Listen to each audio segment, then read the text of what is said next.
Bueno, pues buenas tardes a todos y a todas. Antes de nada, pues pedir disculpas por este retraso, ha sido un imprevisto técnico, que sabemos que hay un grupo de personas que está ahí esperando desde la 1:30. Y bueno, vamos a dar comienzo al quinto video chat de la Escuela de Pacientes. Hoy toca hablar, ayer fue diabetes, hoy toca hablar de cáncer de mama. Bueno, y para ello tenemos a Eloísa Bayo. Ella es oncóloga radioterápica, directora de la Unidad de Gestión Clínica del Paciente Oncológico del Hospital Juan Ramón Jiménez de Huelva y directora del Plan Integral de Oncología de Andalucía. Ella va a intentar en una hora o así responder a todas las preguntas que habéis enviado, que son muchas, y nada, darle la bienvenida y las gracias por querer participar en este videochat de la Escuela de Pacientes. Muchas gracias, Eloísa. Y bueno, comentarte... Muchas gracias a vosotros por haberme invitado, es un placer estar aquí. Muy bien, gracias. Comentarte en principio que tenemos preguntas de diferentes partes del proceso, ¿vale? Tenemos preguntas desde prevención, sobre diagnóstico, sobre tratamiento. Entonces vamos a intentar responder a todas. Comentar que podéis seguir enviando preguntas por Twitter a través del hashtag #pregunta cáncer mama, ¿vale? Que intentaremos responderlas todas dentro del tiempo del que disponemos. Y vamos a comenzar, si te parece, Eloísa, a hablar de prevención, ¿vale? De prevención del cáncer de mama. Hay algunas preguntas relacionadas con alimentación, ¿vale? ¿Influye la alimentación en tener o no tener cáncer? ¿La alimentación y el ejercicio físico previenen el cáncer de mama o la recaída? ¿Qué tipos de alimentos podemos comer para prevenir el cáncer? Nos ponen un ejemplo de la remolacha roja, ¿no? Que aparece por ahí como un alimento que parece tener efectos positivos. ¿Qué podemos decir en torno a este tema? Sí, bueno, una de las cosas más claras es que efectivamente la alimentación influye en el riesgo de desarrollar cáncer. Se recomienda para prevenirlo precisamente el consumir diariamente al menos 5 raciones de frutas o verduras. Es muy recomendable consumir legumbres, cereales, pasta, y también es recomendable, en el sentido opuesto, un bajo consumo de carnes, especialmente carnes rojas. También se recomienda no tomar exceso de grasa, entre otras cosas porque el sobrepeso es uno de los factores que también influyen en el desarrollo de cáncer. Y por lo tanto, en la misma medida, para mantener ese peso y porque en sí mismo la actividad física es buena, se recomienda hacer ejercicio al menos 30 minutos 5 veces a la semana en los adultos. En el caso de los niños, más aún, se recomienda 60 minutos al menos 5 veces a la semana. Estas son las pautas generales en lo que se refiere a la prevención del cáncer en relación a la alimentación y a la actividad física. Me comentabas también el tema de si hay algunos alimentos que previenen el cáncer, ¿no? Y concretamente el cáncer de mama. Pues respecto a la remolacha roja no se ha publicado ningún trabajo científico. Hay por ahí efectivamente algún tipo de recomendación, pero no está basada ni fundamentada en trabajos científicos sólidos. La remolacha es fantástica y como un alimento natural que es muy recomendable incorporarlo a la dieta, pero que se sepa por estudios controlados no existe evidencia de que prevenga el cáncer. Sin embargo, sí existe eso en lo que se refiere a la soja en relación con el cáncer de mama. Se ha comprobado que en los países donde se toma soja habitualmente como parte de la alimentación, el riesgo de cáncer de mama es menor. E incluso las personas que se incorporan siendo de otra raza a ese tipo de dieta también reducen su riesgo de padecer cáncer de mama. Sin embargo, no se ha comprobado que los suplementos alimenticios que llevan soja surtan el mismo efecto. Y tampoco que una vez que se tiene el cáncer de mama, el comer soja puede influir en la supervivencia o en la recaída. Eso tampoco se ha comprobado. Sí que tomarlo como parte de la alimentación y de manera habitual puede prevenir el cáncer de mama. Muy bien, recapitulamos, un poco en cuanto a alimentación, ¿vale? Influye, por supuesto, los hábitos influyen, ¿no? Como hablábamos también ayer en diabetes, influye la alimentación, influye la actividad física, y las recomendaciones, así resumiendo, serían, en alimentación, 5 raciones de fruta y verdura, legumbres, cereales, baja carne roja, ¿no? Y en cuanto a ejercicio físico en adultos, 30 minutos, 5 veces a la semana, y en niños, 60 minutos, 5 veces a la semana, ¿no? Como mínimo. Como mínimo. Empezamos por ahí. Y en cuanto a la remolacha roja no hay evidencia, pero sí evidencia en cuanto a soja, ¿no? Que nos has comentado como alimento que influye en la prevención, no tanto en la supervivencia, porque no hay evidencia en la prevención del cáncer de mama, ¿vale? Y yo apuntaría un último detalle, que es mantener un adecuado peso corporal, evitar la obesidad. Muy bien, y evitar la obesidad. Muy bien. Pasamos a otro tipo de prevención, dejamos a un lado alimentación y ejercicio físico, y nos preguntan también, una de las pacientes, ¿el cáncer de mama es hereditario? Ha habido varias preguntas similares. Solamente el 5% de los cánceres de mama son hereditarios. El resto se consideran cáncer de tipo esporádico. Pero efectivamente en este tipo de mujeres hay que actuar de manera especial. ¿Cómo se sabe o cómo se determina que un cáncer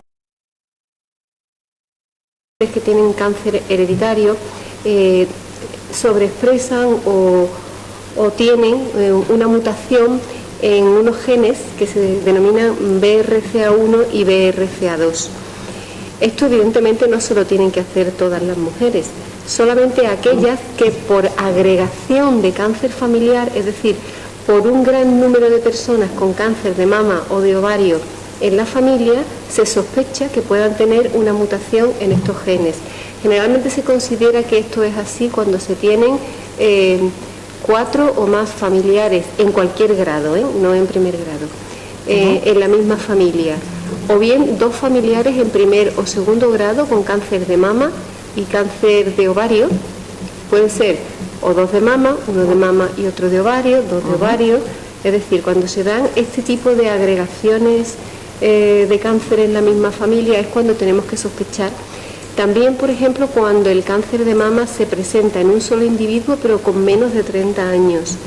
Cuando ese individuo, por ejemplo, es un varón independientemente de la edad.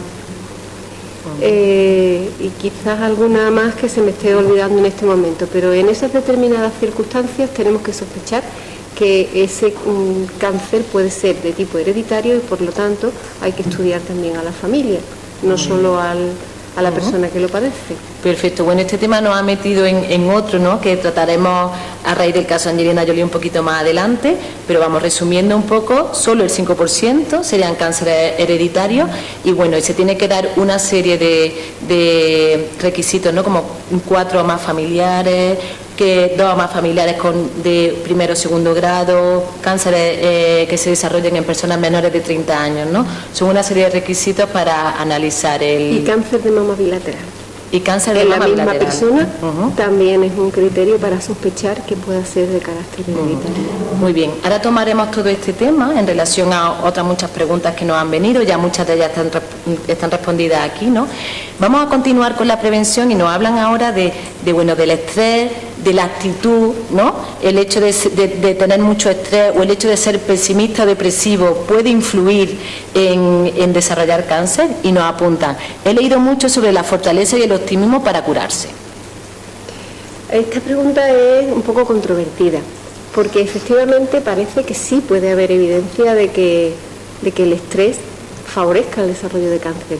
¿Y por qué pasa esto? Pues porque nosotros tenemos en el organismo tenemos unas células que se llaman células NK, que de alguna manera identifican y eliminan a las células tumorales que mutan, y que eso ocurre con relativa frecuencia, pero son eliminadas por el organismo.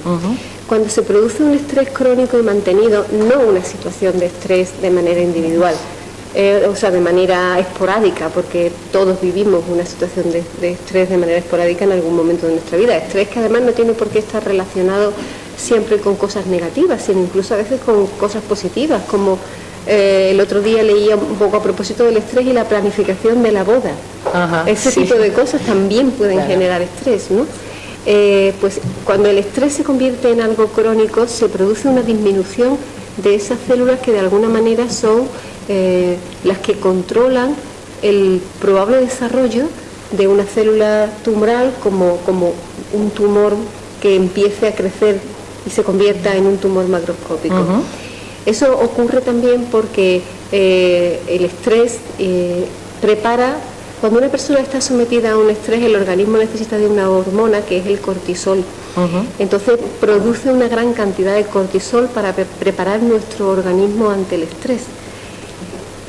Cuando eso se mantiene en el tiempo, el cortisol hace que se reduzca el número de células NK y que por lo tanto el sistema inmunitario trabaje peor frente a esas células tumorales.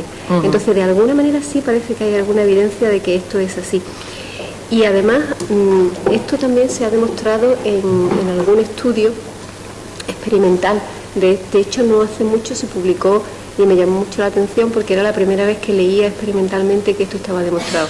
En la mosca de la fruta, creo que era, en la mosca de la fruta, se había descubierto un gen que se producía cuando se generaba algún tipo de estrés sobre la mosca y que hacía que se desencadenaran los mecanismos de represión de las células tumorales.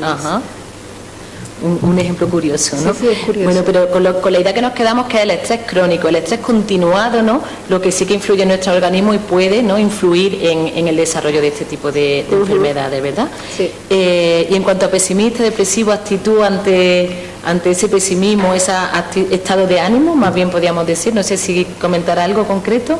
Pues sí, porque también hay cosas en ese sentido. Las personas que abordan con sentimiento pesimista o fatalista la enfermedad, parece que tienen más probabilidades de recaer e incluso de una reducción de la supervivencia. Y esto está puesto de manifiesto en estudios clínicos que se han llevado a cabo. Vamos, que no es una sensación, sino que es algo que de alguna forma está documentada. Pero es que también hay un tipo de personalidad que los psiquiatras creo que llaman personalidad C. No estoy muy segura, pero creo que es la personalidad C, que no es precisamente la persona depresiva o fatalista, sino que son las personas complacientes. Es decir, aquellas personas que reprimen sus sentimientos negativos, como por ejemplo la ansiedad, la ira, el miedo, por complacer a los demás y por no crear climas de conflicto. Es decir, esas personas excesivamente tolerantes también se convierten en personas que de alguna manera, y probablemente esté relacionado con los mismos mecanismos que hablábamos antes respecto al estrés, también se convierten en personas con cierta predisposición a desarrollar cáncer. Muy interesante además en temas de cáncer, ¿no?, donde muchas veces se genera esa situación de no quiero preocupar, no quiero, ¿no?, cuando se está viviendo una situación traumática como puede ser, ¿no?, el diagnóstico de un cáncer, ¿no? Se viven muchas pacientes que cuando le dan el diagnóstico en cuanto a la comunicación con los con familiares y pues demás, ¿no? hay que manifestarse. Si uno tiene miedo, hay que manifestarlo. Si uno tiene angustia, hay que manifestarlo. Guardárselo y reprimirlo no es bueno para la salud. También es cierto que hay otra cosa que en relación con el estrés puede ser un factor de confusión cuando esto se analiza, y es que las personas que están sometidas a estrés también es verdad que se enganchan a hábitos de vida más insanos, como puede ser consumo de tabaco, consumo de alcohol, rechazo a los tratamientos. Entonces eso puede un poco artefactar los resultados, ¿no?, cuando se hacen trabajos en relación al estrés. Muy bien, perfecto, Eloísa. ¿Alguna pregunta así concretita ya terminando esta parte de prevención, que es el uso de microondas? Siempre se ha hablado de que el uso de microondas puede desarrollar o influir en el desarrollo del cáncer. No sé qué le podemos decir a esta persona que nos pregunta concretamente por este electrodoméstico. ¿No? Pues esto se viene hablando desde hace muchísimo tiempo, pero no hay nada absolutamente que avale eso científicamente, es un mito. Muy bien. Bueno, pues vamos a pasar ahora a la prevención más de exploración, más de mamografías, ¿no?, a esa prevención que necesita también una sensibilización de las mujeres, ¿no?, para evitar el desarrollo de cáncer de mama. Y hay varias preguntas en este sentido. ¿Hay que tocar las mamas para la prevención? ¿Cómo poder aprender o cómo se realiza la exploración mamaria? Muy importante para la prevención. Sí, está absolutamente recomendado. Hubo un tiempo en que había cierta controversia en la autoexploración mamaria, pero últimamente prácticamente hay un consenso generalizado que la autoexploración mamaria es buena para prevenir y hacer un diagnóstico, para hacer un diagnóstico más precoz del cáncer de mama. Se recomienda empezarlo joven y adquirir el hábito desde muy joven, y sobre todo si se tiene un riesgo familiar de padecer la enfermedad, se recomienda empezarlo a los 18 años. ¿Cómo hacerlo? Bueno, hay varias técnicas, pero digamos que la más generalizada es situarse frente al espejo.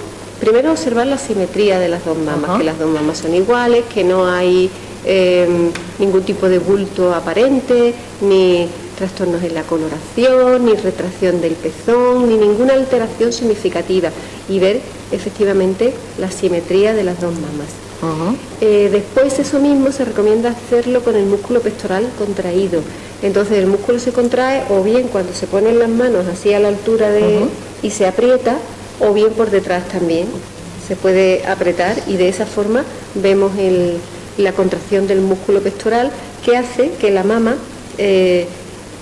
cambie un poco su posición, y si hay algún tipo de retracción o algo lo podamos ver.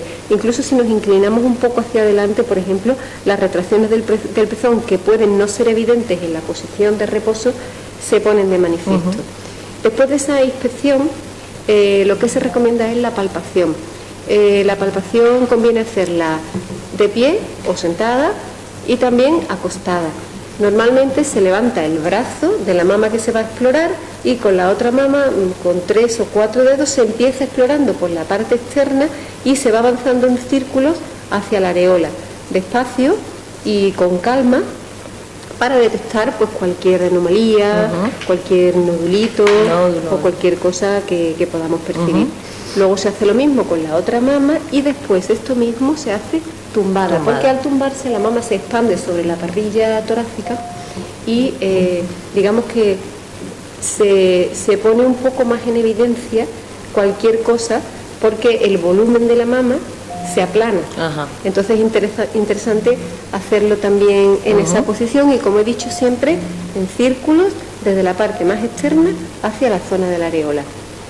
No se debe olvidar explorar el hueco que hay entre el final de la mama y la axila. Eso también se recomienda hacer. Muy bien, entonces sí a la exploración. Primero a partir de los 18 años, sobre todo si ha tenido antecedentes, ¿no? Inspección, palpación de pie y tumbada, ¿no? Muy bien. Vamos a hablar ahora de los chequeos de la mamografía, ¿no? Hay varias preguntas en este sentido. La primera, ¿podría explicarnos en qué consiste y cómo funcionan los chequeos de cáncer de mama que se hacen en Andalucía? ¿A qué edades hay que empezar a realizarla? Y ya hay algunas, pues tengo 45 años, me la tengo que hacer, porque hay gente que dice que a los 50 y otros a los 40. Buena pregunta. Bueno, a ver, vamos primero a Andalucía. En Andalucía el cribado de cáncer de mama se realiza entre los 50 y los 69 años. Había algunas provincias, creo que eran concretamente Jaén, Huelva y Cádiz, donde determinados distritos sanitarios, no todas las provincias, donde se empezaba a los 45 años. Y esto fue porque cuando se inició el programa de cribado en Andalucía, la única autonomía que lo había hecho hasta el momento era Navarra, y Navarra lo había iniciado a los 45 años, y nosotros seguimos un poco aquel modelo de Navarra. Poco tiempo después, la Comisión Europea contra el Cáncer estableció que el grupo de edad en el que se produce el máximo beneficio con los cribados era el grupo entre 50 y 69 años de edad. Entonces lo que hicimos fue cambiar a las recomendaciones europeas, y todos los distritos sanitarios y todas las provincias que se fueron incorporando posteriormente ya empezaron a la edad de 50 años. ¿Por qué mantuvimos esta diferencia? Pues porque nos pareció interesante poder analizar con perspectiva en el futuro si había alguna diferencia entre este tipo de mujeres, las mujeres que empezaban a los 50 y las mujeres que empezaban a los 45. Efectivamente ese estudio se hizo y se vio que el grupo de mujeres más jóvenes tenían una mayor incidencia de falsos positivos, que eso además está comprobado también cuando se han hecho estudios en otros países, y que por lo tanto tenían un mayor número de intervenciones en el hospital, intervenciones en el sentido de si hay sospecha de un cáncer, pues hay que descartarlo. Entonces normalmente la mujer es enviada al hospital y se le hacen otra serie de estudios complementarios e incluso biopsias, ¿no? Entonces ese subgrupo de mujeres tenía con más frecuencia falsos positivos, que ese es uno de los motivos por el que no se empieza tan pronto, porque produce entre otras cosas un mayor número de falsos positivos, y el beneficio invalida, o sea, digamos que los programas de cribado tienen su cara buena. Su cara buena es que reducen la mortalidad por cáncer de mama hasta un 30%, eso nadie lo cuestiona, pero tiene también su parte negativa o sus efectos adversos, que son básicamente los falsos positivos, que someten a la paciente a una serie de exploraciones que en este caso serían innecesarias, puesto que no tiene el tumor, el estrés que supone el que te hagan pensar que puedes tener un cáncer, en fin, que no es baladí. El otro problema serían los falsos negativos, que es todo lo contrario, es decir, proporciona a las mujeres una falsa seguridad y entonces aun cuando ellas se toquen algo dicen, bueno, como yo me he hecho la mamografía y es normal, pues no voy al médico, con lo cual también eso es un problema. Y después está el riesgo de exposición a las radiaciones, que tampoco es despreciable. Y por último, lo que se llama sobrediagnóstico y sobretratamiento. ¿Qué es esto? Pues esto lo que significa es que hay aproximadamente entre un 6 y un 7% de las mujeres que son sometidas a un cribado van a ser diagnosticadas y tratadas de un cáncer de mama que nunca se hubiera desarrollado clínicamente. No todos los cánceres de mama, sobre todo los carcinomas in situ, evolucionan a un cáncer clínico que ponga en riesgo la vida de las pacientes. Hay un determinado porcentaje que nunca van a evolucionar y, sin embargo, al ser diagnosticados los programas de cribado, esas mujeres se van a tratar. Problema, no sabemos quiénes son esas mujeres. Entonces hay que tratarlas a todas, porque tú previamente, una vez que estableces que la paciente tiene un cáncer, no sabes si ese cáncer va a evolucionar a clínico o no. Por lo tanto, el tratamiento hay que hacerlo sobre todas las mujeres. Y esa es la tasa de sobrediagnóstico y sobretratamiento, que también se considera un efecto adverso de los cribados. ¿Qué queremos hacer en este sentido? Informar muy bien a las mujeres de todo esto. Esto, a partir de probablemente el año que viene, con la cita se adjuntará un informe donde se explique todo esto, porque esto digamos que es algo que se está debatiendo muy recientemente.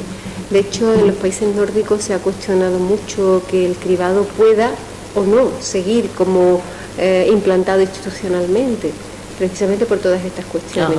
Al final, ningún país europeo va a quitar el cribado, pero sí va a hacer una participación informada de las mujeres. Muy bien, pues creo que ha respondido a las varias preguntas que había en relación a esto, la que ya le he hecho y por qué se hace la revisión a edades tempranas, ya ha quedado claro, ¿no? Por todos esos, los falsos positivos, los falsos negativos, por los riesgos de la radiación, ¿no? Por todas las cosas que nos acaba de exponer.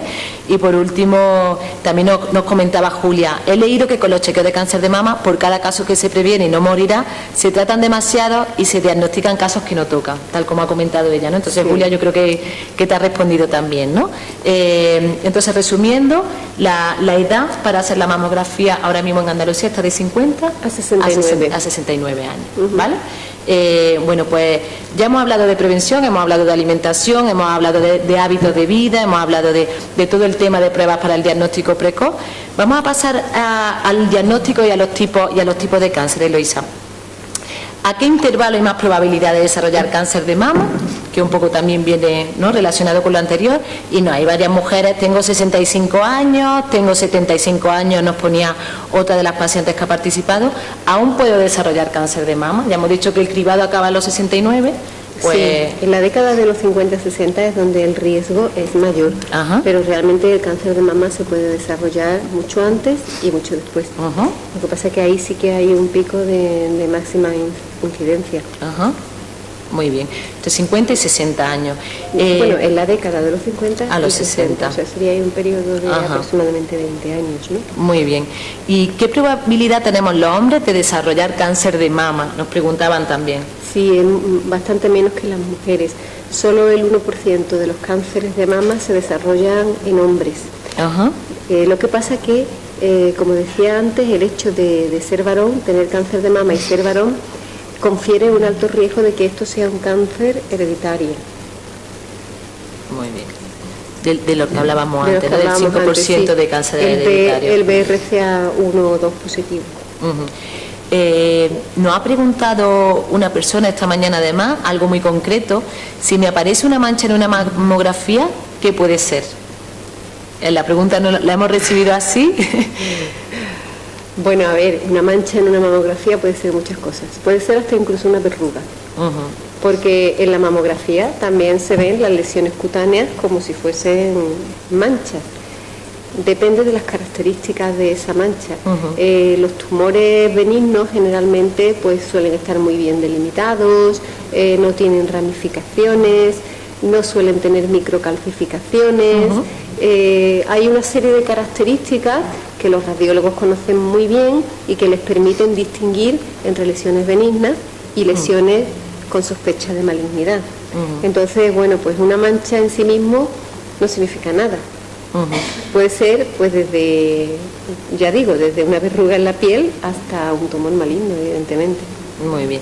Antes de pasar, acaba de entrar una pregunta por Twitter, antes de pasar a seguir hablando de los tipos de cáncer, de la parte de prevención, que hemos hablado de ejercicio físico, nos preguntaban, ¿hay algún deporte contraindicado, perdón? No sé si... Porque suponga un riesgo de desarrollar cáncer de mama, no. Vale, muy bien. Vale, muy bien, pues continuamos con el tipo de... Bueno, perdona, ningún deporte que yo conozca, tampoco conozco todos. Muy bien. No sé lo que se puede dedicar la gente por ahí. Hay muchísimo. Bueno, pues continuamos con el diagnóstico de los tipos de cáncer. Una persona, hola, soy Antonio y me gustaría saber la diferencia que existe entre el cáncer triple negativo, y el hormonal. Esto lo preguntan mucho las mujeres. ¿Sí? Las mujeres con cáncer de mama generalmente suelen ser personas bastante bien informadas cuando llegan a la consulta, y me llama la atención porque suelen hacer este tipo de preguntas con relativa frecuencia. Sí, la verdad que la pregunta es muy buena. A ver, las células de cáncer de mama pueden tener o no tener una serie de receptores, receptores que modifican su conducta respecto al crecimiento. Esos receptores son los receptores de estrógeno, los receptores de progesterona y un receptor que se llama ER2. Y que además, pues, cuando se une en ese receptor la molécula en cuestión, como en este caso el estrógeno, la progesterona o el ER2, pueden estimular el crecimiento de la célula. Y por otro lado, si nosotros utilizamos determinados tratamientos, podemos controlar a esos receptores, impidiendo que la sustancia que lo estimula se fije en ellos, detener de esa forma el crecimiento celular y inducir la muerte de la célula. O sea que, por un lado, el pronóstico de esos tumores es diferente y por otro lado también el tratamiento va a ser diferente. Lo que la gente llama cáncer hormonal serían aquellos que tienen los receptores de estrógeno y de progesterona positivos, es decir, aquellos tumores que tienen estos receptores. Y lo que la gente llama, bueno, lo que la gente no, lo que se llama, porque eso sí se llama así oficialmente, triple negativo, son aquellos cánceres de mama que no expresan ninguno de estos receptores, o sea, ni estrógeno, ni progesterona, ni ER2. Estos tumores suelen tener un pronóstico ligeramente peor que los tumores que sí tienen estrógenos y progesterona positivos. El ER2, en cambio, es un poco más controvertido porque tener un ER2 positivo supone un cáncer de mayor agresividad.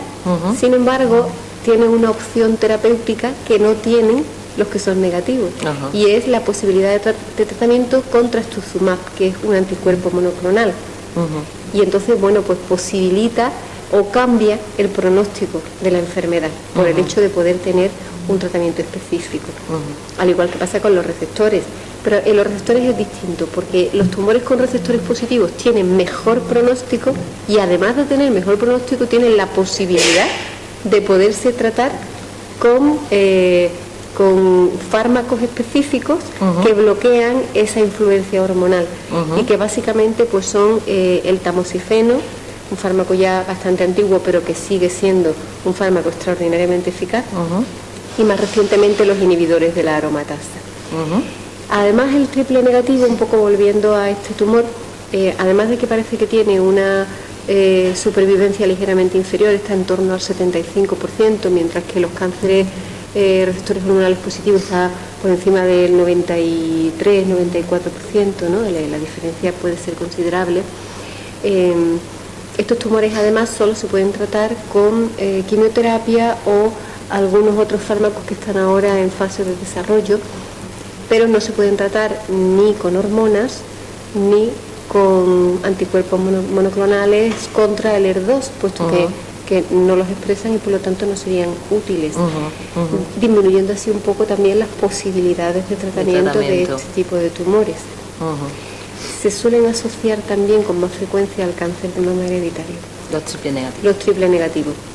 Y además suelen tener también un grado de diferenciación más peor, o sea, más desdiferenciado.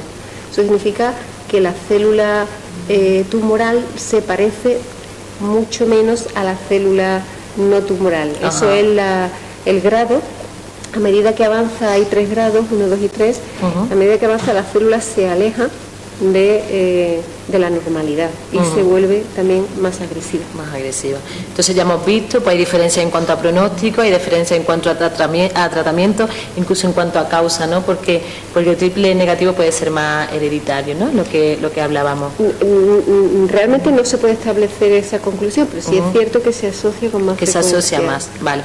Han dado una pregunta por Twitter también hace poco en relación a esto que nos preguntaban, ¿algún otro cáncer puede mutar? Hemos estado hablando anteriormente pues del G y demás. ¿Algún otro cáncer? ¿Qué tipo de cáncer puede mutar? Hay muchísimos que pueden mutar. De hecho, bueno, bien conocida la relación la relación hereditaria o la manifestación hereditaria del cáncer de colon, que es uno de los más conocidos, ¿no? El retinoblastoma en los niños también es un tumor claramente hereditario. El síndrome de von Hippel-Lindau, hay muchísimos. Sí. Muy bien, pues vamos a entrar, bueno, hay una pregunta antes de entrar a todo el bloque de preguntas que nos han llegado en torno al caso Angelina Jolie, pero nos preguntan antes, ¿por qué algunos cánceres de mama con el mismo diagnóstico previo aparente, unos acaban en recidiva o recaída o metástasis y otros no? Un poco también creo que tiene mucho que ver con lo que ya nos ha contestado, claro, ¿no? Claro, es que el cáncer de mama no es una sola enfermedad. Y tampoco las enfermas son lo mismo, es que el cáncer son 2 factores, uno es el tumor y otro el huésped en el que anida. Entonces hay que considerar ambas cosas, pero bueno, realmente la cuestión es que